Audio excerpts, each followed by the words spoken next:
Estamos no programa O Amor Pede Passagem. O tema de hoje é amor e prisão. Quando renascemos, trazemos fundamentalmente 3 objetivos existenciais, que o Espiritismo coloca com muita propriedade em O Livro dos Espíritos, e se isso se desdobra nas outras obras da codificação kardeciana. Quando do nosso renascimento, objetivamos aprender através de provações, reaprender através de expiações e ensinar através de missões. Essas 3 manifestações que caracterizam os objetivos da reencarnação, elas traduzem numa boa medida a complexidade que é a vida de cada um de nós. Hoje, vamos analisar com detalhes o aspecto da expiação. A expiação é uma experiência na qual nós fracassamos, como o aluno que, não aprendendo bem a lição por negligência, revolta, abandono, repete a lição e, ao repetir, sente o desconforto, posto que negligenciou, posto que não aprendeu o que deveria ter aprendido. Essa proposição da expiação, ela nos remete naturalmente para uma atitude que habitualmente comparece como constrangimento, como agrura, angústia, sofrimento, dor. São palavras que caracterizam o processo expiatório. A expiação é reveladora da área onde nós fracassamos. Ela pode vir no corpo, trazendo as alterações orgânicas de nascença, doenças que surgem do nada, experiências de enfermidade que nascem malgrado todos os cuidados que se tem para manter a saúde. Sem nenhum exagero, brota do nada.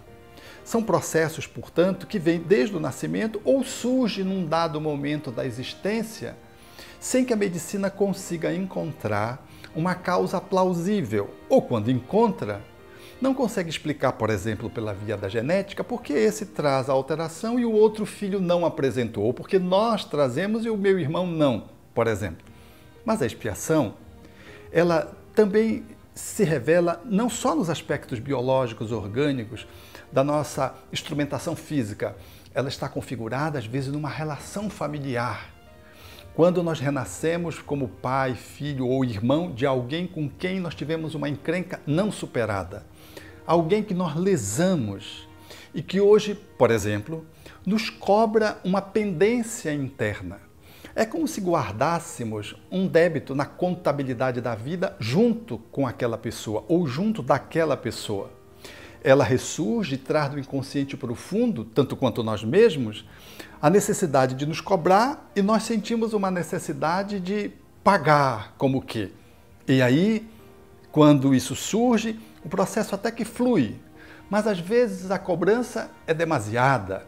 E aquele que tem que pagar, às vezes resiste e o conflito se estabelece, qual nós percebemos na animosidade do lar, nos conflitos que se desdobram de alguém que exige as entranhas do outro e o outro acha que não é adequado, que já fez o que deveria fazer, especialmente quando não conhece a reencarnação, que aí não consegue explicar o porquê aquele filho ele é demasiadamente exigente para um pai ou uma mãe que às vezes se desdobra, mas que não é suficiente. É um buraco negro, tudo que cai parece que desaparece. Não há gratidão, não há reconhecimento, não há entendimento e há apenas cobrança, exigência.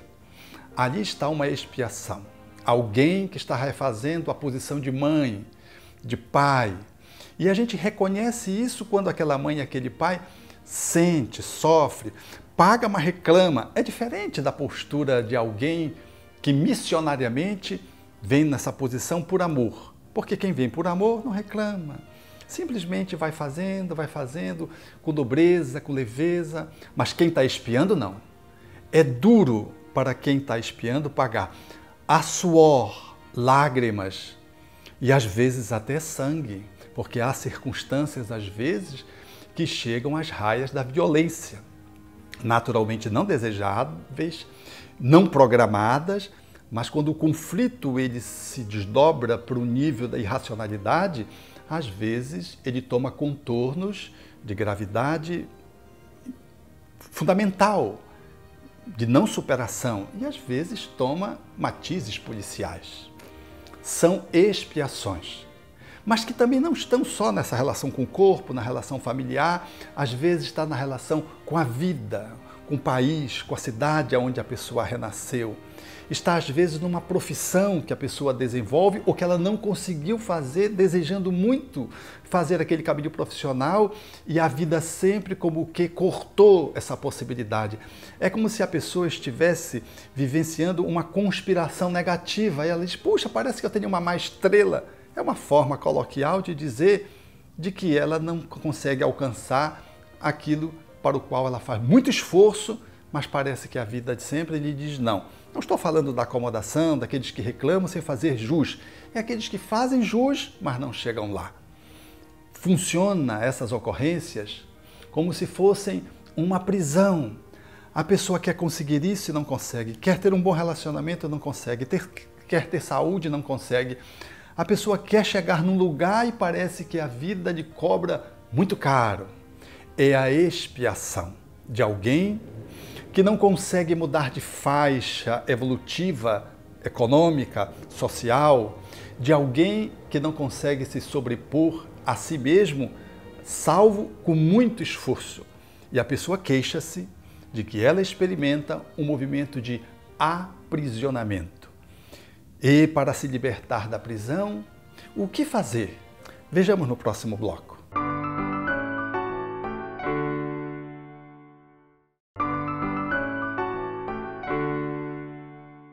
Portanto, retomando o amor e a prisão, que é o tema do nosso encontro de hoje, nós evocamos, para deixar mais claro o sentido da expiação, esse movimento da recuperação, uma historieta proposta pelo Espírito Emmanuel através de Francisco Cândido Xavier, de 3 prisioneiros que dentro da prisão contemplavam pela janela fora do presídio, nas imediações da cercania do presídio, das muralhas, que faziam com que ali eles ficassem sitiados. O primeiro dizia, eu não vejo a hora de poder pular daquela muralha e, se puder, destruí-la, a fim de poder ganhar a liberdade. E tu? Para o segundo. O segundo disse, eu estou de olho no vigia e não vejo a hora de conseguir imobilizá-lo, inviabilizá-lo, a fim de lograr a nossa fuga. Como o terceiro ficasse em silêncio, os dois perguntaram, e tu? Ele disse, eu contemplo o sol, percebo as flores, imagino as coisas boas que estão lá fora e fico rogando a Deus que me dê possibilidades de poder ter meios de conquistar novamente a minha liberdade que eu perdi. Essa fala do Espírito Emmanuel traduz exatamente o que fazer diante da expiação, que pode funcionar como uma prisão e gerar revolta, ou que pode funcionar como um espaço reeducativo, como deveria ser os espaços que fazem o recolhimento dos nossos reclusos, dos nossos detentos. Deveria ser um espaço de reeducação para que eles pudessem fazer uma boa inserção social quando ganhassem a liberdade. Assim é a vida. Nós, às vezes, trazemos no corpo a experiência de uma prisão e podemos assumir uma dessas 3 posturas. Ver como é que a gente tenta subverter essa ordem, mas procurando destruir a muralha. Às vezes é destruir o corpo, achando que se suicidando, por exemplo, você conquista a liberdade. Ou então tentando destruir o vigilante que está atento para que possamos pagar a nossa penalidade até o fim, ou seja, nos questionamos do divino, negamos a presença da divindade, como se a divindade fosse responsável pelos nossos crimes. E às vezes nós funcionamos como aquele detento que sabe que existe lá fora a liberdade, imagina o sol, contempla-o imagina as flores, às vezes contempla-as, imagina a movimentação do que é ser livre e pede ao Criador que lhe dê resistência, paciência, para que a sua pena lhe sirva como motivo de aprendizado a fim de lhe garantir a liberdade perdida. Assim somos aqueles que, vivendo a reencarnação na perspectiva da expiação, devemos poder lidar, dando novos significados para as alterações físicas de nascença, para as encrencas familiares que se desdobram, e a gente sabe que tem razão, olhando no aqui e no agora, mas a gente sabe que não falta razão quando olhamos para o lá e então, e ganharmos resistência, paciência, contemplarmos que vai chegar um fim aonde nós vamos diluir aquela dificuldade, vamos devolver o outro que nós lhe sonegamos, vamos perfilhar alguém que nós abandonamos, vamos estabelecer o equilíbrio daquele que nós tiramos quando desertamos de uma relação de conjugalidade, vamos restituir a vida de um ente querido que traz uma deficiência grave, que nós lhe assassinamos ou lhe induzimos ao suicídio, de que isso faz parte da nossa conta. Isso não é arbitrário, não é o acaso. E de que, portanto, viver essa experiência nessa perspectiva de limitação é uma prisão, figurativamente, libertadora.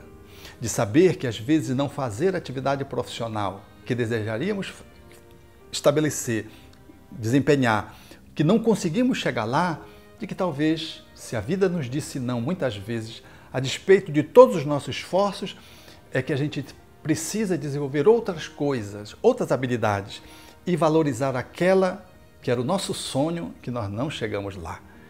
Percebermos que aonde você está renascido, aonde nós reencarnamos, no país, na cidade, e que às vezes a gente já quis sair, mas não conseguiu, parece que é uma conspiração, uma má sorte. Não é má sorte. É apenas o destino que volta nos convidando a termos um pouco mais de sabedoria para aprendermos a lição mais mal aprendida. Pedirmos ao Criador, na resignação ativa, de que Ele possa nos devolver a habilidade de podermos aprender aquilo que nós negligenciamos. E fazermos da expiação não uma experiência de dor sofrida, de dor doída, mas de dor libertadora, como um parto, que às vezes é distóxico, doloroso, mas que depois surge a luz para o bebê. Estamos num movimento de parturição, aquele que, em olhando para a sua vida amorosamente, compreende de que a prisão é um grande útero através do qual nós vamos emergir para a luz da própria liberdade e de que não nos compete transgredir as normas na tentativa de subverter as leis cósmicas, como se isso fosse possível, para reconquistar aquilo que perdemos. Amar um pouco mais para conquistar o processo libertário é a postura a que todos somos chamados, para que, amando e não voltando a errar, como dizia Jesus, não nos aconteça numa próxima existência coisa pior. O próximo tema que você lê aqui no nosso vídeo convida-nos a novas reflexões. Eu te aguardo.